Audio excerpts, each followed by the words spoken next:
This is Steve Robbins. Welcome to the Get It Done Guys quick and dirty tips to work less and do more. You're great.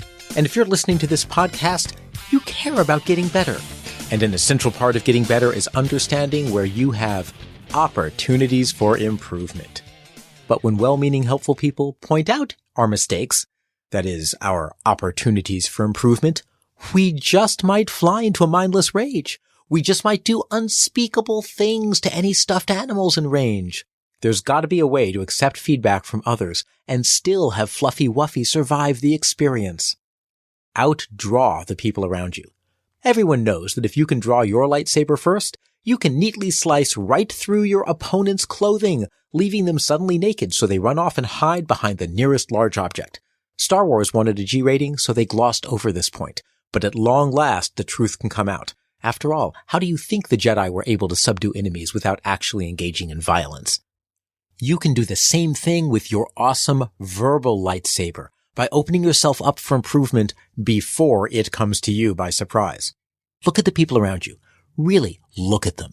Oh, they may appear sweet and innocent, but inside they're just teeming with tips on how you can work better, how you can treat them better, and all the ways that you can improve.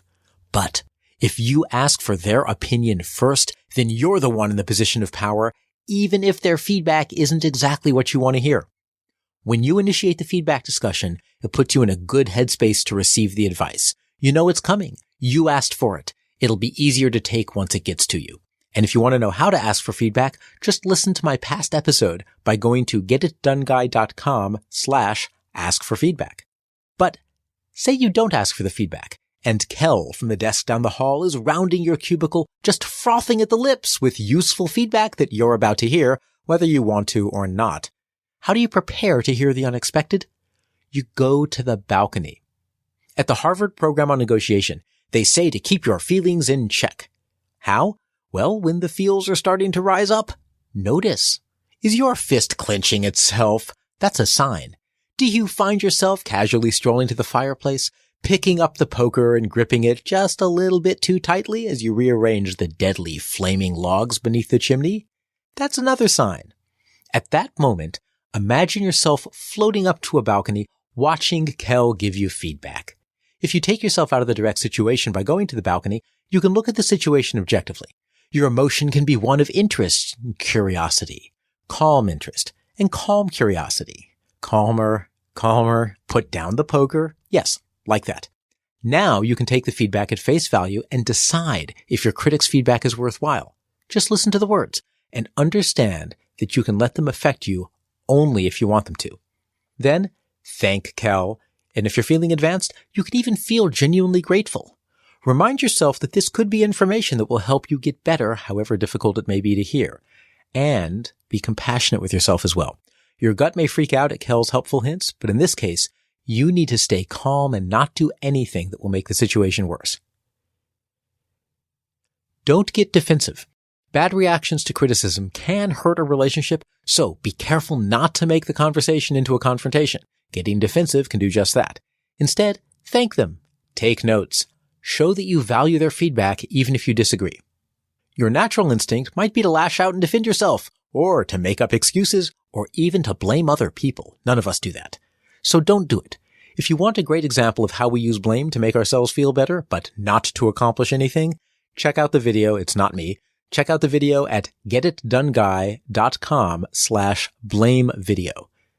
Besides going to the balcony and remaining positive, there's also another way to avoid getting defensive when faced with criticism. You can essentially negotiate. Criticism is just words, and you don't have to take them at face value. Chances are, people giving you feedback came up with it based on the way that they like to do things. Don't let this go to your head, but your way just might be better. If someone gives you criticism, you can politely ask them to clarify what they mean and how what you did was wrong. Ask how your actions could have been improved, and you might even get better feedback, or you might find out that they were way off base. If they were, by the way, don't tell them unless they ask. This is about helping you, not the other way around. Understand, though, that the other person might not be into a clarifying conversation. They may not have a genuine motive to help you, but may simply be trying to destroy your confidence and ego and crush any remaining spark of ambition and creativity you may have. So, Ask their permission before you start firing away clarifying questions that could be misconstrued as confrontational. Because feedback is hard communication, and you need to help out the person who's trying to make you a better person. So help out your critics. Keep in mind that your critics are people too, and believe it or not, they may be having a tough time saying what they're saying. Giving feedback can be really hard. Make it easy for them by being understanding. Be curious. Help yourself by writing down the feedback when you get it and sit on it for a day. Don't rush into using the advice until you've really considered if it's worth it. Then reread it when your mind is fresh and put the advice to work. Feedback happens, and it can even help us make ourselves better. Ask people for feedback before they have a chance to offer it. Go to the balcony if you start getting triggered. Say thank you and don't argue or defend. Just take it in. Ask clarifying questions to understand if there's really substance to what they're saying and make the conversation easy for them. Then review the comments later and put it to work if it will make your life better. Once you're good at receiving feedback, your life will be better. You'll know what to improve for rapid personal development, and you'll gradually accumulate a useful list of the people you can go to in the event that Cthulhu returns to Earth and demands human sacrifices. This is Steve Robbins. Follow Get It Done Guy on Twitter and Facebook. I run webinars and programs to help people build extraordinary careers. If you want to know more, visit steverobbins.com. That's SteverRobbins.com. Work less, do more, and have a great life.